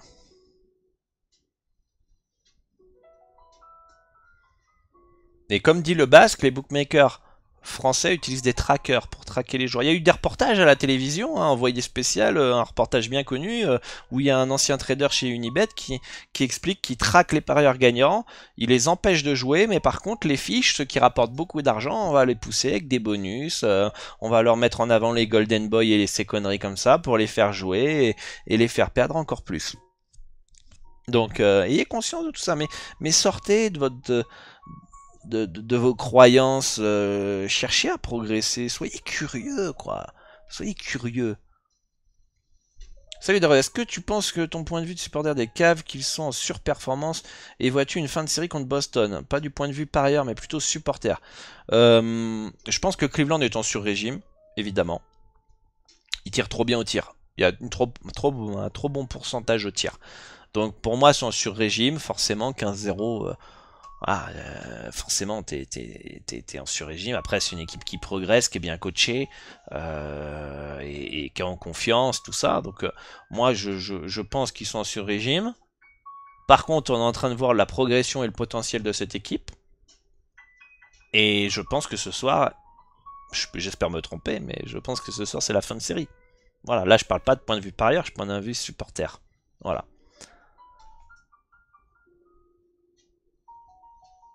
Je viens de créer mon compte sur PS3838, j'ai décidé de sauter le pas. Bravo Azos... oh putain, Azox Zerwerf, voilà. Ouais, on va t'appeler Azox. Voilà, bravo Azox. Comment tu effectues ton premier dépôt? Par TRC, par TRC20 ou BTC? Tu peux faire par TRC20 ou BTC. Mais regarde je t'explique dans le tuto vidéo. Regarde la vidéo là que j'ai envoyée. Tu vas pouvoir savoir comment faire ton premier dépôt. Il te faut un portefeuille électronique Skrill ou Neteller. Ou si tu es en crypto-monnaie, Bitcoin, TRC20. Si je comprends bien, quand tu joues 100 euros au total, tu récupères ta mise de 100 euros et 2,12 de gain net, c'est ça? De quel match tu parles là? J'ai pas compris quand il y a.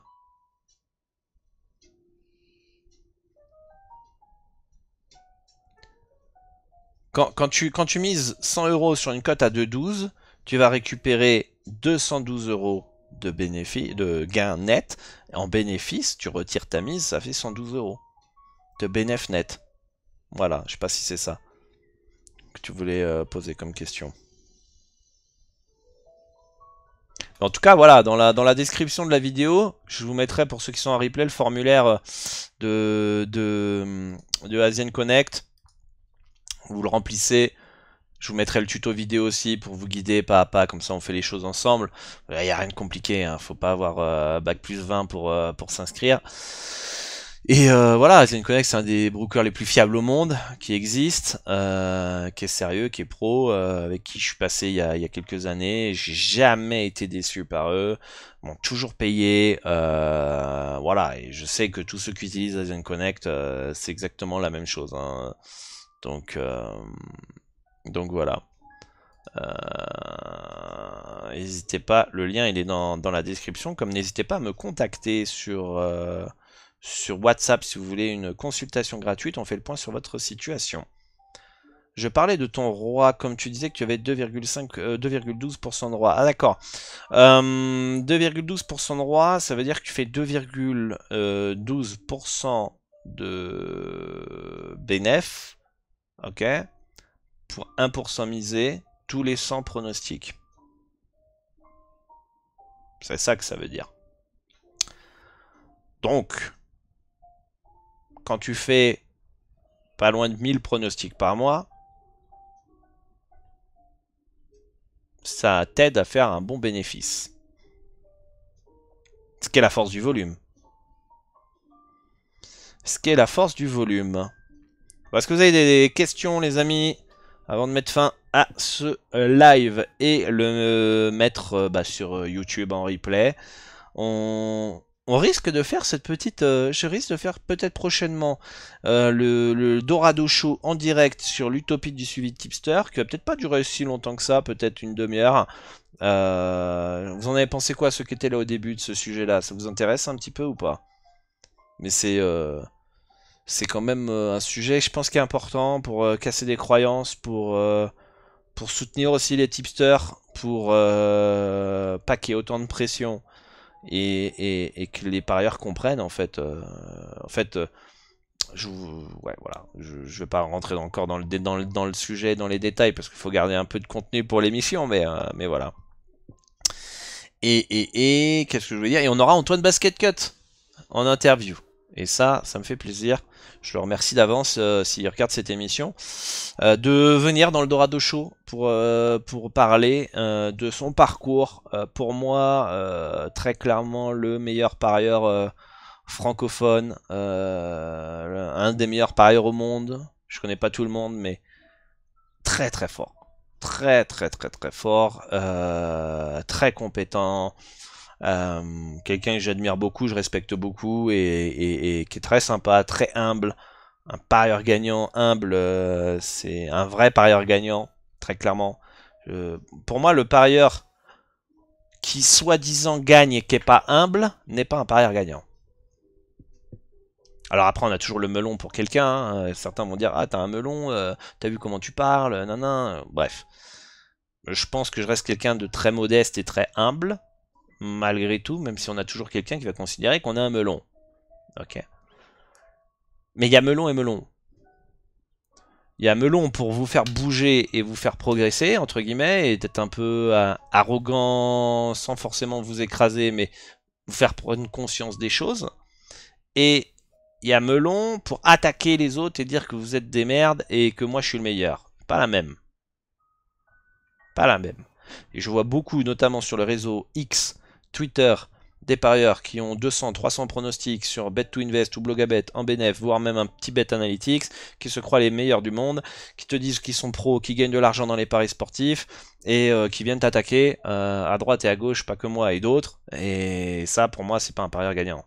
parieur gagnant, il sait qu'il y a de la variance, il sait que c'est difficile, il sait qu'il y a il y a des bad runs qui sont plus ou moins violents, il sait qu'il y a des périodes de stagnation, il sait vraiment qu'est-ce qui l'attend, il sait la difficulté que c'est aussi, parce qu'il faut toujours s'adapter, s'ajuster, ta stratégie, il faut toujours constamment la mettre à jour, s'adapter aux nouvelles technologies, etc. Enfin bref, c'est difficile.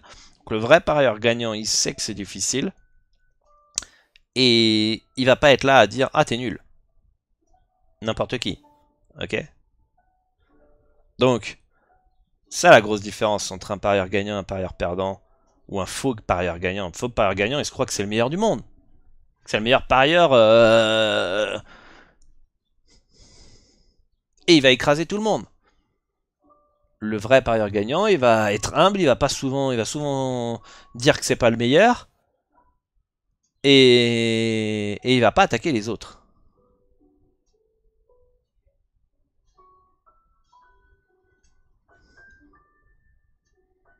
Mais tu fais réellement 1000 pronostics par mois. Ouais, à peu près les gros mois, c'est 1000 pronostics. Bah, quand tu automatises, tu as un algorithme, tu fais plus de 150 championnats, tu fais le handicap, tu fais le over-under. Bah ouais, ça monte vite au niveau des pronos, mais humainement, je pourrais pas analyser tout le monde. Enfin, tous les matchs manuellement. Je suis obligé d'avoir quelque chose qui automatise, comme je vous ai montré hier, un algorithme. Et les performances joueurs. Ah bah les performances joueurs, mais oui les amis, performances joueurs. Vous avez des performances joueurs que vous avez repérés, on aille voir ça, évidemment. Est-ce que j'ai des performances joueurs à conseiller? Je suis tellement pas performance joueur en termes de stratégie que je n'ai pas d'avis particulier sur un joueur. Donc c'est pour ça, dites-moi dans les commentaires quel joueur vous avez repéré.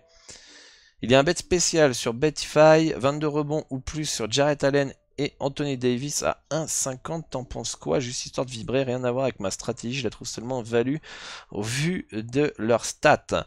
Ça fait 11 rebonds chacun. 11 rebonds chacun. Jarrett Allen. Hop, on va ouvrir dans un nouvel onglet. Et Anthony Davis, tu m'as dit? Anthony Davis. Ça prend 11 rebonds. 11 rebonds. Alors, tu trouves ça value? Sincèrement, tu trouves ça value? Ça devrait être une cote à 2 pour moi. Soit je me trompe, hein.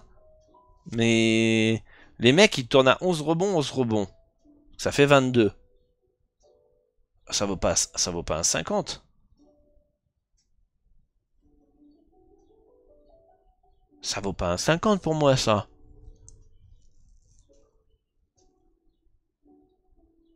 C'est quasiment la moyenne des deux gars. Tu les joues en combo en plus.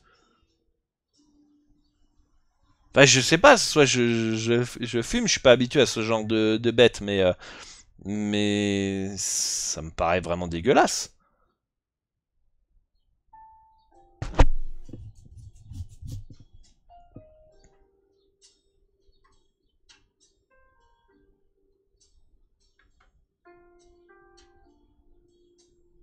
Un Pinnacle Dropper, est-ce que ça s'est chargé? Non, c'est pas grave, je vais vous envoyer le lien, peut-être que ça va vous charger pour vous. Pinnacle Dropper, c'est un outil qui va vous permettre d'avoir les drops de cotes sur Pinnacle, d'être alerté des augmentations de limite max de mise et l'alerte des opening odds, donc de l'ouverture du marché sur Pinnacle. Ok. Et donc ça vous permet d'avoir un peu d'avance, regardez le marché, vous pouvez regarder les cotes, les mouvements de cotes, etc. D'ailleurs en passant par mon lien là que je vous envoie, je vais vous le renvoyer, pod, vous avez 30% de réduction et un monnaie cashback, je crois que c'est ça, je sais pas comment on dit, où vous pouvez être remboursé en fait si jamais ça vous plaît pas après le premier mois ou 3 semaines, enfin regardez bien, mais c'est ça. Et j'arrive pas à le charger, je sais pas pourquoi, je vais essayer de l'ouvrir sur un autre hop, sur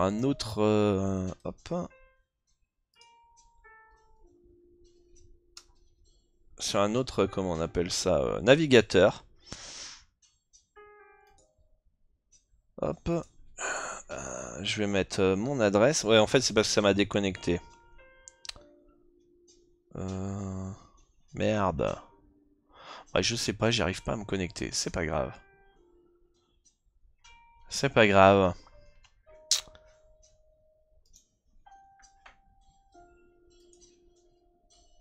Il y a trop d'infos à ingurgiter en peu de temps. Je ne connais pas Pinacles Dropper. Eh ben, regarde le lien. Tu regarderas. Mais c'est un outil que j'utilise tous les jours, qui me permet finalement de prendre de meilleures décisions, d'être plus précis dans mes choix, etc. Donc voilà. Mobli 10 points dans un combo recomposé. Putain, mais c'est quoi vos cotations, les gars, là? Est-ce que vous avez un joueur que vous voulez qu'on aborde ou pas du tout? Sinon, s'il y a pas de performance joueur aujourd'hui qui vous intéresse, eh ben no bet égale gagner aussi. Hein, s'il n'y a pas vraiment de choses que vous avez repérées, je compte sur vous pour les performances joueurs. Vous checkez un petit peu de votre côté. Je sais que vous êtes friand de ce type de bet là. Bah, vous analysez, vous faites vos analyses et après vous me dites, ah, Dorado, est-ce que tu peux analyser ça pour voir si c'est intéressant ou pas? Luka Doncic, Luka Doncic, allons voir Luka. Luka Doncic, hop. Luka Doncic, on va aller voir son cut. Donc il devrait jouer. Merde, j'ai parti sur le Thunder. Il devrait jouer ce soir, donc ça c'est une bonne nouvelle. Est-ce qu'il est sorti sur Pinacle? Il est là. Il a 28,5 points. Il tourne à 28 points. Il a mis 16 points lors du dernier match. Enfin, qu'il a joué 37, 31, 24, 30, 27. Je pense que ça peut se prendre. Mais tout dépend de son état de forme physique en fait. Il est blessé au genou. S'il a un bon niveau et tout, machin, je pense qu'il est capable de mettre 30-35 points sans souci. Donc le over, why not? Le over, why not? Qu'est-ce qu'on a? J'aime bien son rebond là, première vue, il tourne à combien en rebond là? Il tourne à 8 rebonds en moyenne par match. Le over 7,5 rebonds, why not? Bon, voilà. Voilà.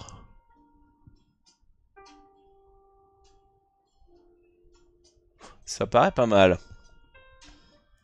Oh là les gars, il y a trop de PP là. Donc Luka Doncic, why not? Gros point négatif, son état de santé. Est-ce qu'il va être à fond? Attends, j'ai pas mis l'écran. Hop, il est là. Pas mis l'écran, voilà. Donc Doncic, why not? Why not? Ça me paraît pas une value de fou furieux, mais pourquoi pas. PRP, notre ami Jarrett Allen, quel code PRP? 25,5, on sait qu'il tourne à 11. 11, il a 26, ok. Pourquoi pas, 25,5, PRP. Ce que j'ai un peu peur avec Jarrett Allen, c'est que... Putain, c'était l'année dernière en playoff. Et des fois, il était utilisé, et parfois, il l'était pas. Donc, 25,5, why not? Why not aussi. En plus, la raquette de Boston, c'est pas forcément le point fort. Porzingis c'est pas là. Après, j'ai peur qu'il soit pas servi offensivement. Parce qu'on a vu que ça step up Mobley. Et Mobley, il a peut-être pris ses tirs pour lui, tu vois. Mais bon, il fait un bon début de saison. En fait, ce qui me gêne en fait avec Jarrett Allen, c'est le fait qu'on ait une équipe des Cavs assez homogène, où tout le monde peut avoir le ballon, tout le monde peut scorer, tout le monde... voilà, Jarrett Allen, comment il s'appelle, Garland, Mitchell, Mobley.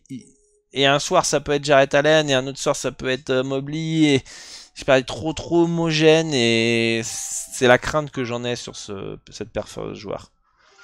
4 points Markkanen. Allez, Markkanen, il est où? Markkanen. Il a combien son cut? Si vous pouvez me faire le cut rapide pour gagner un peu de temps. Hop. Hop. Proposition joueur. Markkanen, il est où? Et on va faire Filipovski, là, que vous m'avez dit aussi, je crois, dans le chat. Et bon, on va faire LeBron James, on va faire ces 3 joueurs-là. 1,46 LeBron James à 3 points.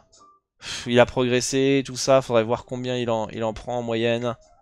Bon, à voir. Faudrait voir sa tentative. Nombre de tentatives. C'est ça qui va être intéressant. 5 paniers à 3 points, 4 paniers à 3 points, 8. Ah non, c'est les lancers francs là, pardon. 7, 4, 7, 3. Je trouve qu'il a un volume de tir trop faible pour partir sur le 3 points au vu de la cote. Faudrait qu'il en prenne. Il faudrait qu'il en prenne 7 minimum. S'il en prend 4, c'est chaud. S'il en prend 4, il faudrait qu'il ait une bonne adresse. Donc je suis pas fan de James là au niveau du 3 points. Markkanen, 19,5. 19,5, il tourne à 17. Il revient de blessure. Enfin, il revient de blessure, il s'est un peu blessé. 18, 25, 13, 17. Ce que j'aime bien, Markkanen, c'est un petit peu ce que je vous disais hier. Ce que j'aime bien, c'est que, à mon avis, s'il passe pas son over, ça va être de pas beaucoup. C'est-à-dire qu'il va être autour de 18, 19, 17 points. Et qu'à la plupart du temps, je pense qu'il aura les tirs et tours pour passer le over. J'aime bien Markkanen. Markkanen, à première vue, comme ça a l'air d'être pas mal. Et vous m'avez dit... Filipovski, plus 9,5. Il est où ce con? Il est là. Il est là. Et allons voir Filipovski. Hop, 9,5. Il tourne à 8. Pourquoi tu l'estimes value? Il tourne à 13, 9, 14, 18 lors des derniers matchs. Il a son temps de jeu qui a augmenté. Il prend 10 tirs, 5 tirs. Ce qui est gênant, c'est ça. C'est qu'un coup, il va prendre 10 tirs, un coup, il va prendre 5 tirs, un tir va prendre 8 tirs, 5 tirs, 1 tir, 5 tirs. C'est comme si son rôle, il n'était pas encore bien défini, quoi. Qu'il n'avait pas autant de responsabilités. Donc voilà. C'est un peu pour le tour des performances joueurs. J'aime bien Markkanen, moi. Markkanen over 19,5, ça me paraît pas mal. Je trouve que le over 1,5 panier à 3 points de James trop faible en cote. Filipovski, ça peut se tenter, mais je trouve que son volume de tir est pas énorme. Jarrett Allen PRP, comme je l'ai dit, je trouve que c'est... Il y a trop d'homogénéité chez les Cavs, donc je me méfie. Peut-être que ce soir, ce sera pas son tour. Et Luka Doncic, son gros point faible, c'est son genou. Mais ça peut se prendre. Mais vraiment, je pense que mon préféré reste Markkanen. Ouais, face à en plus les Spurs qui vont mettre du tempo. Les Lakers qui vont mettre du tempo. Voilà. Voilà les amis. Pour les performances joueurs, pour cette émission L'Expert. Un grand merci à tous ceux qui ont été là depuis le début à la fin. Bonne chance pour vos pronostics. On se retrouve notamment, je pense, demain pour une émission, à moins que je fasse demain le rendez-vous avec Antoine. Donc du coup, j'aurai pas forcément le temps. Et voilà. Voilà. J'espère que vous avez kiffé. Un gros pouce bleu. Et que ça vous fait progresser, ça vous permet de voir un petit peu comment j'aborde les paris sportifs. Et voilà, et dites-moi si vous préférez, c'est